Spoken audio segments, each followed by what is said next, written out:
On redémarre à zéro. C'est arrêté. Alors, regardez bien, je vais vous faire une démonstration. Je l'ai déjà faite ici.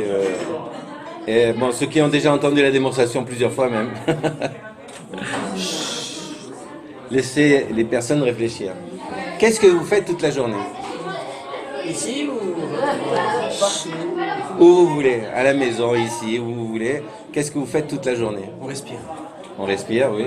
On fait la prière. On fait la prière, bah au Hashem, pas toute la journée quand même. Non, non. Non, moi je vous parle toute la journée. On étudie, On marche, ouais. on évolue. On évolue, On oui. travaille. D'accord. On compte des autres. Bon, alors moi je vais vous donner un petit tuyau. Toute la journée, on ne fait qu'une seule et unique chose. Rien d'autre. Qu'une seule et unique chose. Quelle est la seule et unique chose que nous faisons? Tout à oui, vivre, mais ça. Non, je parle de faire. Choisir entre le bien et le mal. Voilà, choisir. Pas forcément entre le bien et le mal. Et regardez bien, toute la journée, depuis le matin, vous vous levez. Voilà, vous avez mis le réveil pour vous réveiller.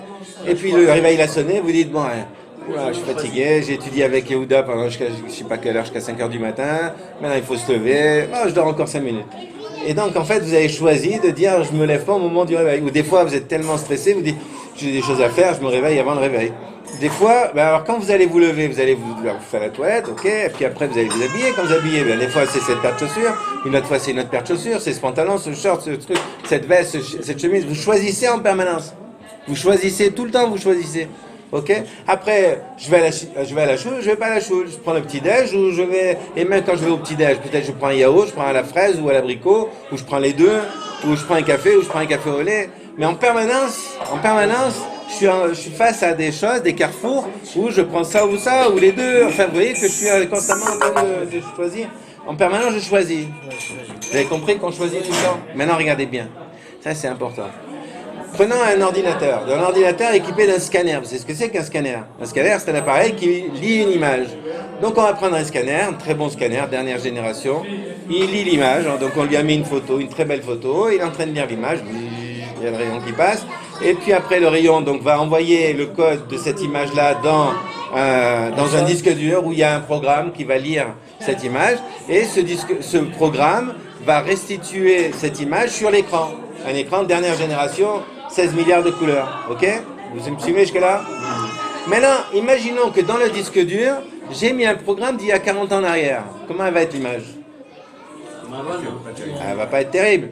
Si par contre je mets un programme dernière génération, l'image elle va être parfaite. Vous êtes d'accord? Top. Alors moi je vous pose la question. Vous savez que nos yeux c'est le scanner. Nos yeux c'est ce qui nous permet de lire ce qu'on voit. Mais qu'est-ce qui nous permet de... Vous savez qu'on a tous les mêmes yeux, on voit pas la même chose. Pourquoi? Quelle est la différence? Ben, c'est qu'on a un cerveau, on a un disque dur nous aussi. Alors moi je vous pose la question. Est-ce que vous avez fait les mises à jour?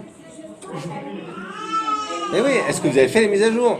Est-ce que votre programme il s'est arrêté le jour où vous avez passé le bac? Quand est-ce que vous avez arrêté d'étudier? Quand est-ce que vous avez arrêté d'étudier? C'est ça la problématique. En fait, en réalité, la qualité de ce que vous voyez est proportionnelle à ce que vous êtes capable de faire sur le plan intellectuel, ce que vous avez construit. Vous prenez un enfant il va reconnaître les lettres, A, B, C, D. Un peu plus grand, ben, il va apprendre les mots. Puis après, il va apprendre à lire les phrases. Puis après, il va comprendre le sens qui est écrit. Puis après, il va voir ce qui est écrit derrière, ce qu'on veut lui faire savoir. D'accord? Donc en fait, en réalité, suivant la façon dont j'ai construit l'intellect, eh ben, je vais voir encore plus loin que ce que je suis en train de voir. Vous comprenez ça? Donc en réalité, comprenez bien que la vraie liberté, c'est quoi? C'est l'acquisition de la connaissance. C'est la connaissance. Nous sommes tous esclaves de l'ignorance. Quand je suis ignorant, j'arrive dans un endroit, je ne sais pas utiliser l'ordinateur, et on me dit tape-moi une lettre à l'ordinateur, mais je suis perdu. Je suis perdu. Ah, comment on fait ci? Ah, comment on fait ça? Je suis esclave. Faut aller chercher l'aide. Tu sais même pas où elle est l'aide. Il faut aller chercher les copains et pour demander comment je vais faire pour trouver ça. Donc on est esclave dans notre ignorance. Alors maintenant, je vais vous donner un chidouche supplémentaire. Figurez-vous qu'on est également esclave de notre connaissance. Pourquoi? Parce que nous, malheureusement, on aime bien la stabilité. Quand je connais quelque chose, je m'accroche à ce que je connais. Et donc, puisque je sais ça, et que ça me fait fonctionner, ça me permet de fonctionner avec ce que je connais, ben, je reste dans ça. Et quand quelqu'un vient te dire, mais dis-moi, frère, Oh, tu sais que si tu fais comme ça, ah, non, laisse-moi tranquille, ça je sais, ça marche. Mais non, mais attends, je vais te montrer un plan, tu vas voir, c'est super. Ah non, pas du tout, je rêve. Donc en fait, en réalité, quelqu'un qui veut pas faire des mises à jour, bah, il est esclave. Donc en réalité, oui. Donc en réalité, être esclave, c'est facile. C'est soit vouloir garder ma connaissance au même niveau, c'est-à-dire je veux pas progresser, ça m'intéresse pas parce que ce que je sais me permet de fonctionner dans ce monde, ou alors c'est l'ignorance, je ne connais pas. Donc comprenez bien que le seul endroit où il pouvait aller, ben, c'était acquisition de la connaissance, c'est-à-dire au Sinaï pour recevoir la Torah et pour acquérir la connaissance. Vous comprenez ça? Vous captez? Que le seul endroit, en fait, être libre, c'est acquérir la connaissance. C'est ça le truc. Mais le problème qu'il y a, comment? Oui, mais alors c'est ça ta question, elle est bonne, parce que qu'est-ce qui va se passer?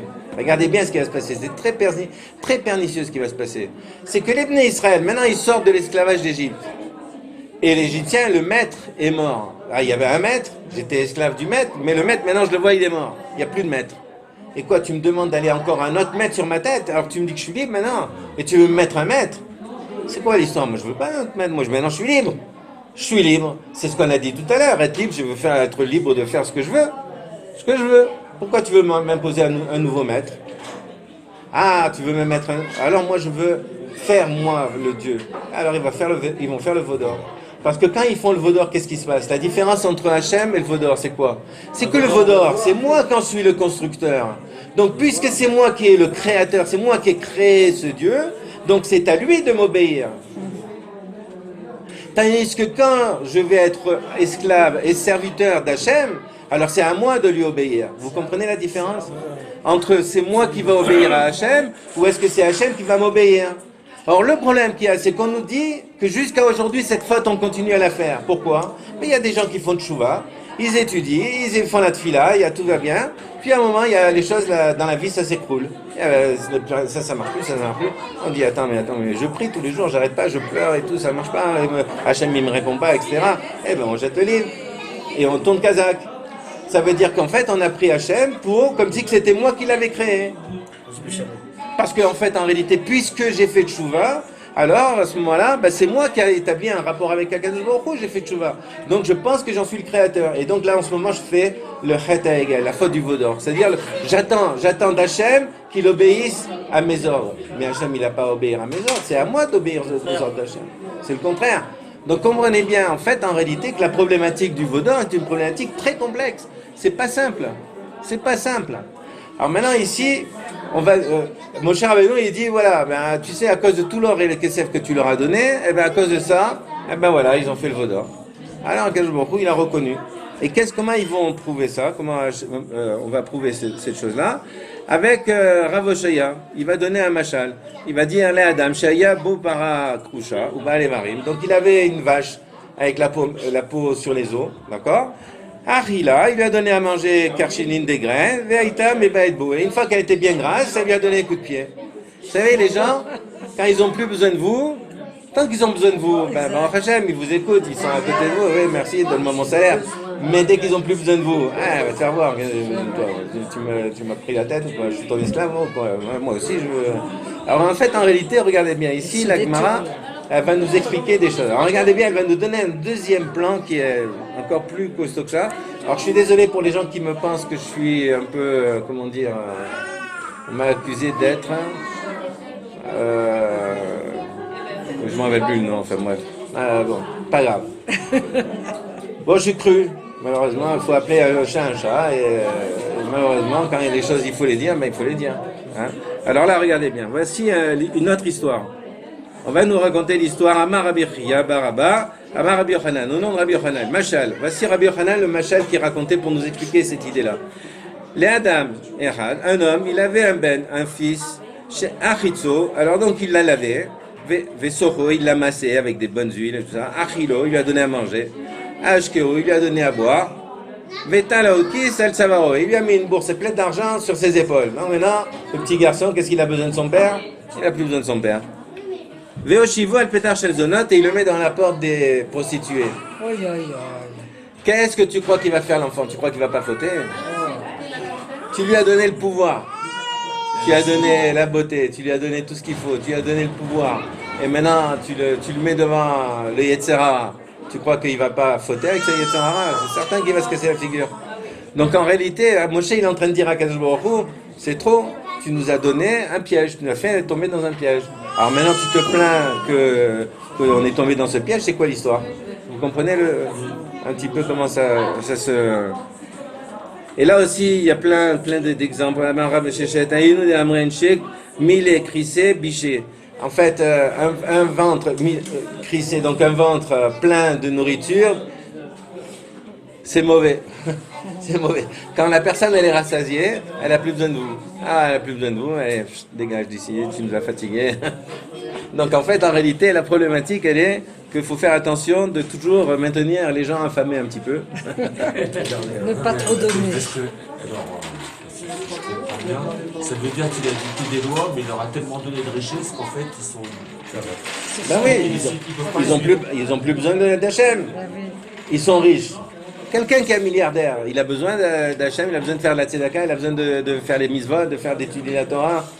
Qu'est-ce qu'il va? Il a tout ce qu'il fait, oui, il met le doigt, ça marche. Oui, qu'est-ce qu'il a besoin? Il n'a besoin de rien. Donc Akash Baruch Hu, il est obligé de nous maintenir un petit peu en dessous du niveau de la flotte. Donc dès qu'on lève la tête au-dessus de l'eau, boum, on a un coup de sur la tête. Ouais, non, tu restes en dessous de l'eau, vaut mieux que tu restes dans la Torah avec moi. Au moins, je te garde. Alors maintenant, regardez bien. Voilà, bon, alors c'est toujours le même exemple. Alors, Minaim Shakadosh Baruch Hu.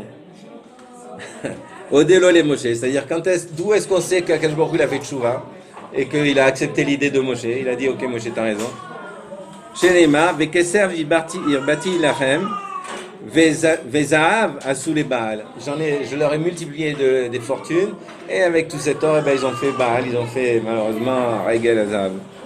Donc on voit que Akadosh Baruch Hu, quelque part, il a reconnu un petit peu l'argumentaire de Moshe Rabbeinu. Alors, Vaïdaver Hachem El Moshe, l'air raide. Alors maintenant, maintenant on est arrivé à la faute. Et qu'est-ce qu'il dit Hachem à Moshe? Il lui dit raide. Raide. Vous savez, quand ils font un raid d'aviation, là, raid, ça veut dire descendre et attaque un peu le truc. Maï l'air raide. Alors, Agmara dit que ça veut dire ce raid. Amar Rabbi Elazar. Rabbi Elazar, il va nous dire Amar Lou Akadosh Baruch Hu le Moshe. Akadosh Baruch Hu, il a dit à Moshe, vous comprenez tout ce que je vous dis en hébreu ou il faut que je traduise mot à mot? Non, il faut que je traduise tout. Traduire, ça dépend. Oui. Amarlo Akadosh Baruch Hu le Moshe. Red Migdolatera. Descends de ta grandeur. Klum Natatilecha. Gdola et la Bishvil Israël. Toute la grandeur que je t'ai donnée, c'est pour Israël. Vershav Israël Chatou. Et maintenant Israël, ils ont fauté. Atal Amali. À quoi tu me sers maintenant? Tu ne me sers plus à rien. Alors, vas-y, dehors. Miyad Tashash Kochosh El Moshe. Tout de suite, les forces de Moshe sont tombées. Velo Ayalo Kohar les Daber. Il ne savait plus quoi dire. Vekivan Shehamar, et comme à un moment donné, Akadosh Baruch Hu il va s'adresser à Moshe, il va lui dire Araf mimeni ve'ashmidem, lâche-moi que je les extermine. Alors Moshe il va dire quoi? Mais ça veut dire que je le tiens. Oui, si quelqu'un il te dit lâche-moi, je vais le frapper, ça veut dire que tu le tiens. Alors il s'est renforcé cette fille-là et il a sauvé. Alors la Gemara elle va donner un exemple en disant voilà, voici un machal, les Meler, chez Kaas Albeno, un roi qui s'est mis en colère contre son fils. Veaya Makao Makagedola, lui a donné une claque, Leicester. Veaya Oavo Yoshev Lefanav, et il y avait son conseiller qui était assis à côté du roi. Ou Mediare Lomar Lo Dava, il avait peur de dire qu'il a vu le roi tellement en colère, il avait peur de dire, vous savez, des fois on voit les gens, ils sont tellement en colère, on est là, on se tait, on attend que l'orage se passe. Amar Ameler, le roi il va dire. Il m'allait au avisé. Si c'était pas ce conseiller que j'ai là maintenant, chez Yoshev Lefanav qui est assis à côté de moi, regarde Tira, je t'aurais tué. Amar Davazé Talouibi, cette chose-là, ça veut dire qu'en fait le roi, il tue pas son fils parce que je suis là. Alors Miyad Ahmad Ve'atzilo. Et tout de suite donc le conseiller il s'est renforcé. Et il a dit au roi, calme-toi, moi ça va, c'est un petit, laisse le temps de grandir, etc. Et il a sauvé l'enfant. Alors regardez, alors la Gemara elle va dire un autre pasouk de la Torah qui dit, et maintenant lâche-moi Ve'yahar api, je vais lâcher ma colère, bahem, en eux, ve'achalem, et je vais les dévorer, tous. Alors, ve'ese otecha le goy gadol, et de toi je ferai un grand peuple.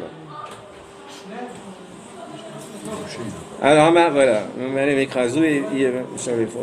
מלמד שתפסו משה לקדוש ברוך הוא ברוך כאדם שהוא תופס את החברו בבגדו. Ça nous enseigne que Moshe il tenait à Kadosh Baruch Hu comme un homme il tient son ami avec son.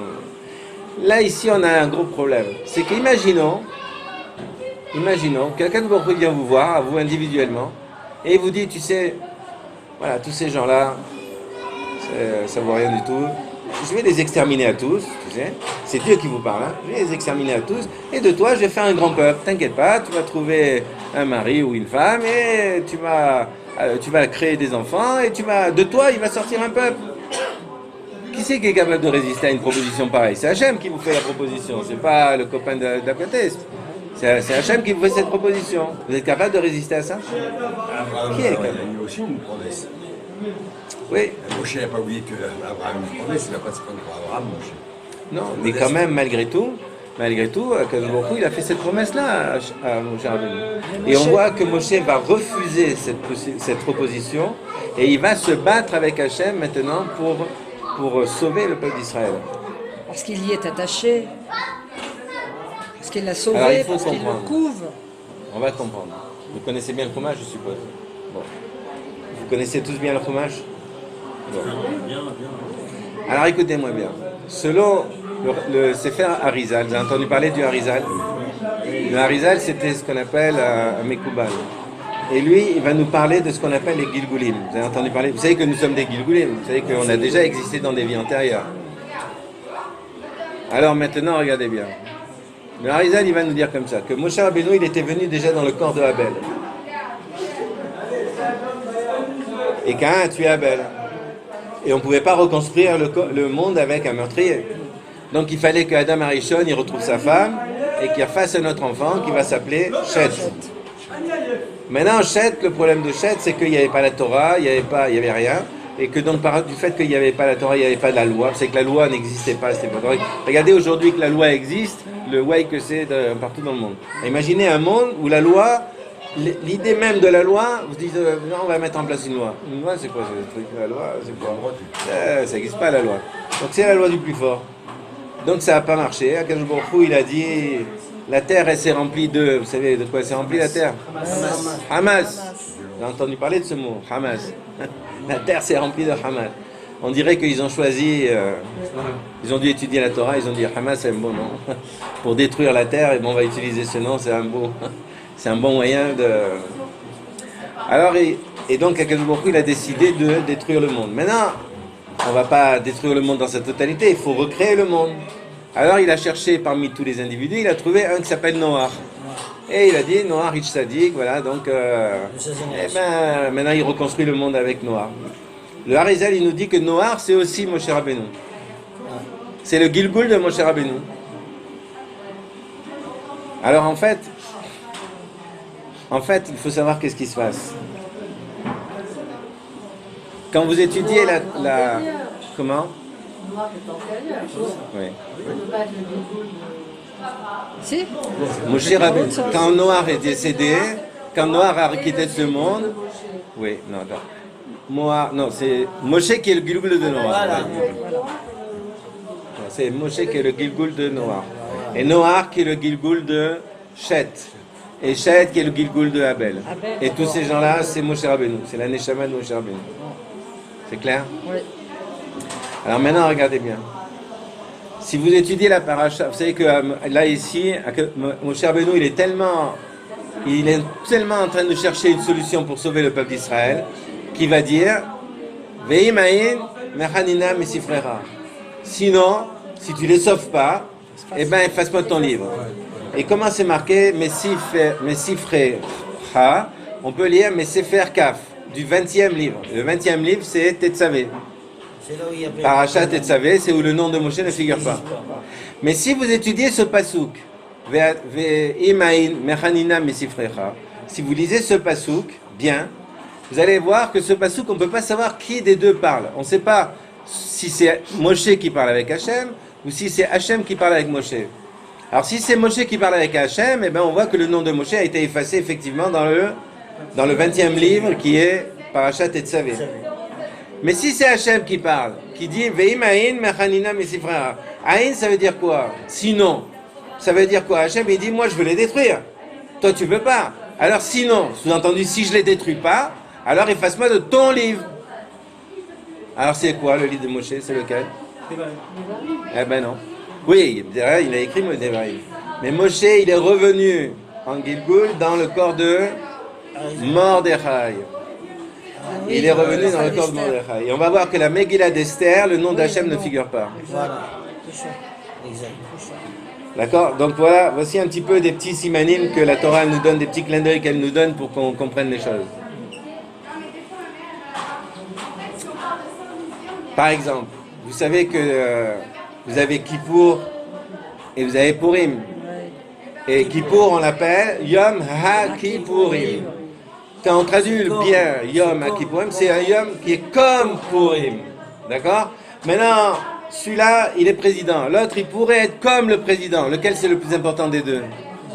Le président ou celui qui pourrait être comme le président? Ben, c'est le président. Donc, qui est plus important entre Kippour et Purim? Ben, c'est Purim. Ah oui. Et maintenant, regardez bien. Vous avez entre Purim et Kippour, vous avez un système mâle et femelle. La veille de Kippour, on doit beaucoup manger. Et le jour de Kippour, on doit jeûner. La veille de Purim, on doit jeûner. Et le jour de Purim, on doit bien manger. À Kippour, on doit se lamenter, pleurer, faire attention à recalculer nos fautes, etc. Mais à Purim, alors donc on est jugé sur notre capacité sincère de reconnaître nos fautes et de demander pardon. Mais à Purim, on est jugé sur quoi? Sur la simcha. Vous savez, c'est plus facile de pleurer que de rire. Hein. Ah oui. Moi, je peux vous dire que quand on a des problèmes et que Purim il arrive et on te dit vas-y bois un coup et tu vas te réjouir, on a beau essayer de se réjouir, walou, ça marche pas. Hein. Et pourtant, on va être jugé sur la joie. Donc à Purim, sachez qu'une chose, c'est qu'on est jugé sur notre capacité à être joyeux, quoi qu'il arrive et quoi qu'il se passe. Moi, j'étais beaucoup de whisky. Alors. Faut acheter beaucoup de whisky et y aller. Bien. Alors on doit boire, mais pas jusqu'à vomir. Hein. Mais non. Attention, pas jusqu'à la beuverie, il faut être bien gai. D'accord? Mais dès qu'on voit qu'on est bien gai, qu'on est. Voilà, alors ça va, on arrête l'alcool et on commence à faire la simcha et on danse. Ça, c'est pour eux. Maintenant, regardez bien. À Kippour, le Kohen Gadol dans le Kodesh HaKodashim, il va faire la fameuse prière qu'on a parlé l'autre jour, Tfila Ksara. Il va dire Shelo Tishmat Filot Ovre Drachim. Tu ne dois pas écouter les prières des voyageurs. Ovre Drachim. Mais maintenant on est à Purim. À Purim c'est l'inverse. Or, si à Kippour tu ne dois pas, ça veut dire qu'à Purim tu dois. Alors à Purim tu dois pas, à Kippour tu ne dois pas écouter Tfilot Ovre Drachim. Ovre Drachim. Regardez les mêmes lettres. Ça veut dire qu'à Purim tu dois écouter Vayavor Mordechai, parce que Vayavor Mordechai, c'est exactement les mêmes lettres que Ovre Drachim dans Kippour, à l'envers. D'accord? Donc, si tu n'écoutes pas la prière des voyageurs à Kippour, mais à Purim, il faut que tu écoutes la prière de Mordechai. Vous voyez un petit peu le système mâle et femelle dans la Torah, comment que ça s'équilibre les choses, c'est extraordinaire. Maintenant, regardez bien, le dernier mot de la paracha Trouma. La paracha Trouma, c'est la paracha qui se trouve juste avant Tetzavé. Le dernier mot de la paracha, c'est le mot Nechoshet. Et le premier mot de la paracha Tetzavé, c'est Ve'ata, puisque le nom de Moshe est effacé. Donc on ne va pas dire et toi Moshe. Non, on va dire Ve'ata. Et on ne va pas parler de Moshe du tout dans la paracha. Or, le mot Nechoshet, si vous regardez bien ce mot dans le Chumash, il peut se lire Noar, Shet, Ve'ata. Nechoshet. Noar, Shet, Ve'ata. C'est entendu qu'en fait, en réalité, Akadosh Baruch Hu, maintenant il va dire à Moshe, il va lui dire écoute, quand tu étais dans le corps de Shet, on a reconstruit le monde. Bon, ça n'a pas marché parce qu'il n'y avait pas la Torah. Après, tu es revenu dans le corps de Noir, donc on a réessayé encore une fois. Bon, maintenant je vois que encore ça ne marche pas. Parce qu'il faut savoir que Dordéa, la génération que Moshe il avait sous les mains, c'était qui? C'était les Gilgulim de Dor HaMabul. C'est-à-dire, en fait, en réalité, toute la folie qu'on a mis en place au Har Sinaï, c'était parce qu'on était Dor HaMabul, c'est-à-dire c'est à cause de nous que le monde il a été détruit. Et donc c'est grâce à nous que le monde va être reconstruit. D'accord? Puisqu'on a fait, on a provoqué la destruction du monde, donc la reconstruction du monde, elle est entre nos mains. C'est à nous de le reconstruire, ce monde. Donc c'est pour ça que maintenant, eh ben, qu'est-ce qui va se passer? C'est que Moshe Rabbeinu, là-bas, dans Noir, quand je lui dit, ouais, mais on a fait déjà avec Noir, ça n'a pas marché, il n'avait pas la Torah, le pauvre. Mais maintenant, toi, tu viens de recevoir la Torah, tu as la loi, tu as tout qui va bien. Donc maintenant, on va reconstruire encore un peuple avec toi, et ça va marcher. Vous comprenez? On a construit le peuple avec Adam Arishon, le monde avec Adam Arishon. On l'a reconstruit avec Chet, on l'a reconstruit avec Noir. Et maintenant, on va le reconstruire avec Noir, avec Moshe Rabbeinu, encore une fois, c'est bon, ça marche. Quel est le problème?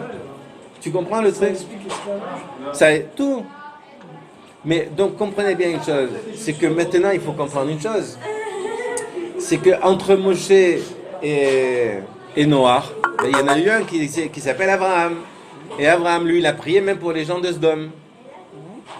D'accord? Et qu'est-ce qu'on reproche à Noach? Il n'a pas prié pour sa génération. On dit oui, c'est un sadique, c'est vrai. Mais il n'a pas prié pour sa génération. Donc maintenant, Moshe, pourquoi il est revenu en Gilgoul? Pour faire le tikkun de Noach. C'est-à-dire quoi? Ben, prier pour sa génération. Et ça, Moshe, il a bien compris. Et maintenant, il est arrivé à un point où, si vous voulez, le problème qui se pose maintenant de Moshe Rabbeinu, c'est qu'il voit, quand il descend de la montagne, il a l'étape de la loi entre les mains, il descend de la montagne, et il voit quoi? Que le peuple d'Israël, il est dans la faute du Vaudor. Et donc, c'est une catastrophe pour Moshe. Comment tu veux prier? Quelle prière tu veux? Quels sont les mots que tu vas dire pour qu'Akadosh Baruch Hu, il puisse pardonner cette histoire-là? Qu'est-ce qu'on peut faire? Alors, regardez bien, je vais vous dire une chose. C'est le sod. Le sod que je vais vous dire, il n'est pas accepté par tout le monde, mais moi je peux vous dire que ce sod-là, il est absolument extraordinaire. Qu'est-ce qu'on reproche au peuple d'Israël? On reproche d'avoir fait Avodah Zarah. Vous êtes d'accord? Maintenant, le problème qui se pose, c'est quoi? C'est que sachez une chose, c'est que si, lorsqu'on a le Beth Amikdash, si tout le peuple est tamé, on peut faire tous les korbanot, c'est pareil. On peut faire, c'est pas grave. On est tous impurs, on peut quand même faire Pessah avec tous les korbanot. Si on est tous purs, on peut aussi faire Baruch Hashem, on peut faire le korban Pessah, on peut faire la Chag à Pessah. Mais si à moitié-moitié, alors on fait comme par exemple quand il y avait